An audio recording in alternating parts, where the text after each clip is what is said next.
Starts. చిన్నపిల్లల్లో ఎక్కువగా ఎముకలు కీళ్ళ కష్టాలు ఉంటాయి. వాటికి ఎన్నో కారణాలు ఉంటాయి. ఒకటి malnutrition, proper balanced diet లేకపోవడం.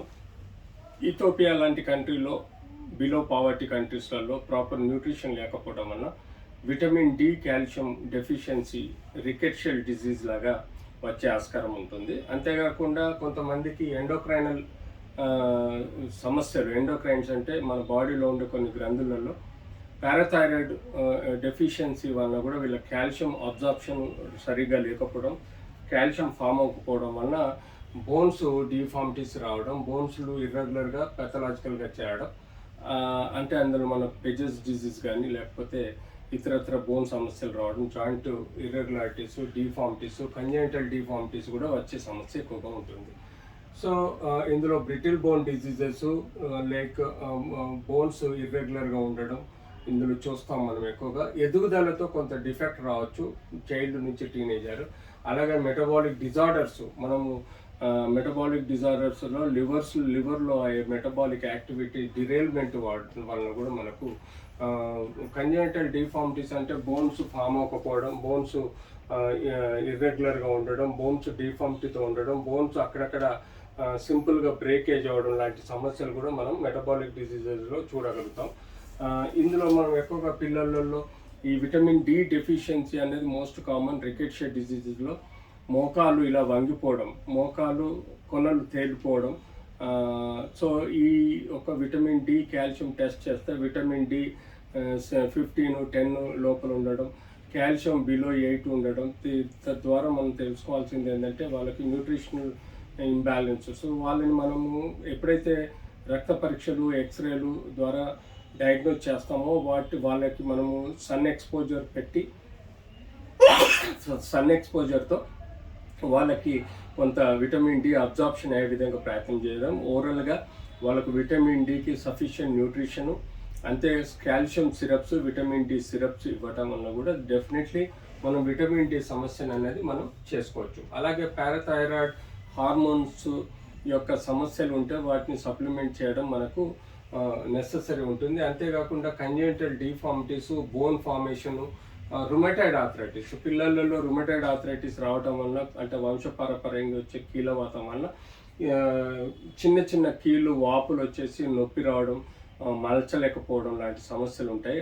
మనం రుమటాయిడ్ రక్త పరీక్ష కన్ఫర్మ్, అది ఇమ్యూనోగ్లోబులిన్ అంటే మనం బాడీలో ఇమ్యూన్ సిస్టమ్ డిరైల్ అవటం వల్ల వాళ్ళకి ఈ వంశపరపరంగా వచ్చే కీళ్ళవాతంగా భావించాలి.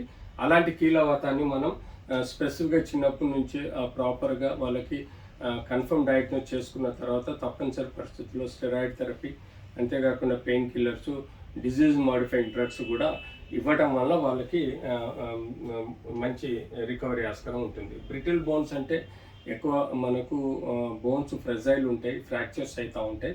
సో చిన్నపిల్లల్లో అలాంటి సమస్య ఉన్నప్పుడు తప్పనిసరి పరిస్థితుల్లో వాటిని రీసెట్ చేయడము, దానికి సపోర్టివ్ సర్జరీ చేసి ఇంప్లాంట్ తోటి సరైన పద్ధతిలో కాలు ఎముకని నిలబెట్టడం, గ్రోయింగ్ ఎండ్స్ను డ్యామేజ్ కాకుండా ప్రొటెక్ట్ చేయడం చూసుకోవాలి. చిన్నపిల్లల్లో మనం ఇంజురీస్ వల్ల బోన్ ఫ్రాక్చర్స్ కామన్గా అయ్యేది మనకు పిల్లలలో ఎల్బోలో బోన్ ఫ్రాక్చర్ ఎక్కువగా అవుతుంది. అలాంటి బోన్ ఫ్రాక్చర్ అన్డిస్ప్లేస్డ్ అయితే ప్లాస్టర్ ద్వారా, డిస్ప్లేస్డ్ అయితే క్లోజ్డ్ సర్జరీ ద్వారా కేవైర్ వేయటం వల్ల మనకు రికవరీ ఉంటుంది. యూజువల్గా చిన్నపిల్లల్లో బ్రిటిల్ బోన్స్ వలన థై ఫ్రాక్చర్స్, డెలివరీ చేసేటప్పుడు థై ఫ్రాక్చర్, ఎప్పుడైతే థై పట్టుకొని లాగుతారో థై ఫ్రాక్చర్ అయ్యే ఆస్కారం ఉంటుంది.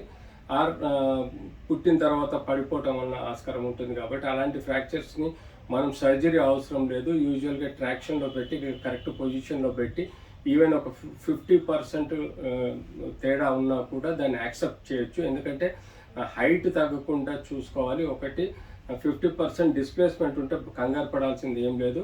ఆ 50% బోన్ ఫార్మేషన్ అయిన తర్వాత రీమోడల్ అయ్యి బోన్ సరిగ్గా అతుకుంటుంది. కాబట్టి చిన్నపిల్లల్లో స్పెసిఫిక్గా బిలో 8-10 ఇయర్స్ లోపల పిల్లలకి వీలైనంత వరకు ఫ్రాక్చర్స్ను సెట్ చేసి ట్రాక్షన్ ద్వారా కానీ స్ప్రింట్ ద్వారా సరి చేయొచ్చు. లేకపోతే బాగా డిస్ప్లేస్మెంట్ ఉండి షార్టనింగ్ ఉంటే తప్పని పరిస్థితుల్లో దాన్ని సర్జరీ చేసి కేవైర్ వేయడం కానీ, లేకపోతే ఇంట్రామెడ్యులర్ నెయిల్స్ వేయడం కానీ, లేకపోతే ప్లేట్ కానీ వేసి దానికి సరైన పొజిషన్లో పెట్టడం వలన పేరెంట్స్కి టెన్షన్ ఉండదు. తద్వారా మనం సరైన పద్ధతిలో ట్రీట్ చేయొచ్చు. సో ఒకటి ఫ్రాక్చర్స్ విషయంలో చూసుకోవాలి. రెండోది రికెట్షియా డిజీజ్ ఒకటి చూడాలి. కంజెనిటల్ డిఫార్మిటీస్ ఎలా ఉన్నాయి, వెన్నుపూసలో ఎలాంటి కంజెనిటల్ డిజార్డర్స్ ఉన్నాయి, హైడ్రోసిఫాలిస్తో పాటు వాళ్ళకి వెన్నుపూసలో కొన్ని సమస్యలు వస్తుంటాయి. వాటిని మనం ట్రీట్ చేయాల్సిన అవసరం ఉంది. అలాగే గ్రోయింగ్ బోన్స్, మనకు బోన్కి అప్పర్ ఎండ్, లోవర్ ఎండ్ ఈ ఏరియాలలో మనకు బోన్ గ్రోత్ అవుతూ ఉంటుంది. సో ఎక్కడైనా ఏదైనా ఇంజురీస్ అయినా కానీ, లేదా డిజీజ్ రావటం వల్ల కానీ ఆ బోన్ గ్రోత్ అనేది ఆగిపోయే ఆస్కారం ఉంటుంది. కాబట్టి దాన్ని డయాగ్నోస్ చేసుకొని పర్టికులర్గా డయాగ్నోసిస్ ప్రకారం ట్రీట్ చేయాల్సిన అవసరం ఉంది. యూజువల్గా ఈ గ్రోయింగ్ ఏజ్లో మీరు స్పైన్ చూడవచ్చు, ఎలా వేరియబుల్ చేంజెస్లో ఉంటాయి. సో వీటిని మనం ప్రాపర్గా చూసుకోవచ్చు. మెటబాలిక్ డిజార్డర్లో బోన్ డిజీజెస్ ఏమైనా caused by disturbing the bone metabolism, so absorption, reproduction of the bony cells ఉంటాయి.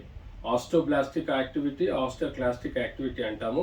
అంటే మనకు బోన్ నిరంతరము ఆస్టోక్లాస్టిక్ యాక్టివిటీతో అబ్జర్వ్ అవుతుంది. ఆస్టోబ్లాస్టిక్ యాక్టివిటీ తోటి కొత్త బోన్ కణాలు డెవలప్ అవుతాయి. ఆ ప్రక్రియ కరెక్ట్ మెటబాలిజం యాక్టివిటీలో సక్రమంగా ఉందా లేదా, లేకపోతే కొన్ని సిండ్రోమ్స్ వలన డిఫరెంట్ కంజెనిటల్ డిఫార్మిటీస్ వస్తాయి. వాటిలో కొన్ని బోన్ డిజీజెస్ కూడా సిండ్రోమ్లో ఉంటాయి. కాబట్టి వాటిని పర్టికులర్గా డయాగ్నోస్ చేసుకొని ట్రీట్ చేయాల్సిన అవసరం ఉంది.